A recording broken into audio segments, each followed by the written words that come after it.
حسین کریم ابن کریم ہے.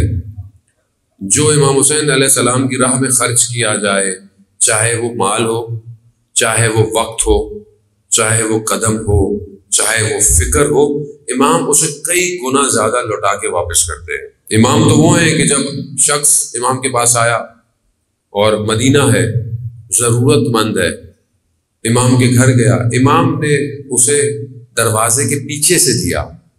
کہا مولا آپ سامنے کیوں نہیں آئے؟ کہا میں اس کی آنکھوں میں کوئی شرمندگی نہیں دیکھنا چاہتا.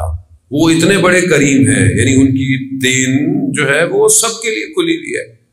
یہ ہم نے امام حسین علیہ السلام کو فرقوں میں بانٹ دیا ہے، ورنہ امام حسین کی شخصیت اگر آپ کتابیں اٹھائیں اور پڑھیں، کرسچینٹی نے جو کتابیں لکھی ہیں، دوسرے ممالک کے لوگوں نے جو کتابیں لکھی ہیں، آپ کو پتہ چلے گا کہ امام حسین کی شخصیت عالمگیر شخصیت ہے، فراگیر.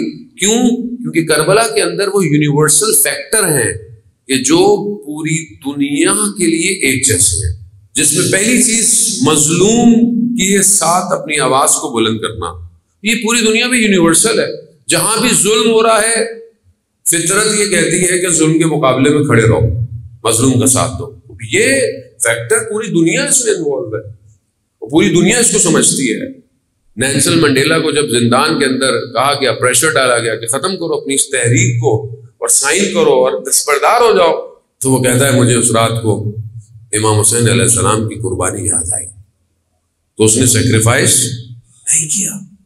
عزیزان محترم، لیکن ہم شاید اس بات کو سمجھ نہیں پاتے، ہم آپس میں بھی سمجھ نہیں پاتے، ممبر پہ بھی ہمارے آپس کے لوگ سمجھتے ہیں کہ شاید یہ کسی ایک فرقے کی ہے عزاداری. ایسا نہیں ہے عزیزان محترم.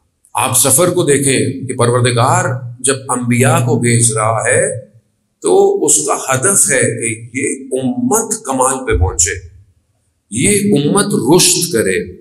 اور ایک ایک کر کر پروردگار نے اپنے نبیوں کو بھیجا، لیکن اس کے مقابلے میں دشمن بھی آیا، اس کے مقابلے میں وہ رکاوٹیں بھی آئیں کہ جس نے اس رشد کو روکنا چاہا، اس کمال کو روکنا چاہا. اب رشد کیوں ضروری ہے؟ آپ بولے کیوں کمال ضروری ہے؟ قرآن کئی دفعہ بتایا، امام حسین کے خطبوں کے اندر ہے کہ میں ارشاد رشد کے لیے آیا ہوں. رشد کیوں ضروری ہے؟ کیوں انسان کمال پہ پہنچے؟ آپ ایک بچے کو، چاہے وہ آپ کا اپنا بیٹا کیوں نہ ہو، آپ اس کو اپنا کاروبار اس کے ہاتھ میں نہیں دے سکتے. کیوں؟ کیونکہ اسے بازار کا نہیں پتا، اسے حساب کتاب نہیں پتا، اسے سیاست نہیں آتی، اسے ڈپلومیسی نہیں آتی. وہ پورے سرمائے کو کیا کرے گا؟ دبو دے گا. جب وہ بالغ ہو جاتا ہے، جب وہ میچور ہو جاتا ہے، تو آپ اس کے ہاتھ میں سرمایہ دیتے ہیں. خدا بھی قوموں کو رشد کر کر کوئی عجیب سرمایہ دینا چاہتا ہے. خدا کچھ دینا چاہتا ہے، خدا ایسے نہیں دینا چاہتا ہے کچھ دے، اور وہ تب ملے گا کہ جب قوم اس قابل ہو جائے. عزیزان محترم، جب ایک ایک کر کر انبیاء آتے رہے اور آخری نبی جب آئے تو دین کامل کر دیا. اب حکم احکامات پورے ہو چکے ہیں، دین کامل ہو گیا، اب اس کے بعد کوئی نبی نہیں آئے گا. یعنی اس میں مطلب ہے کہ بشریت کی عقل اب اپنے پیک پہ پہنچ گئی ہے. اب اس عقل کو کنٹینیو کرنے کے لیے پروردگار نے ائمہ علیہ السلام کے سلسلے کو، کیونکہ اس کو بچانا بھی تھا، اس کو آخر تک لے کے جانا تھا،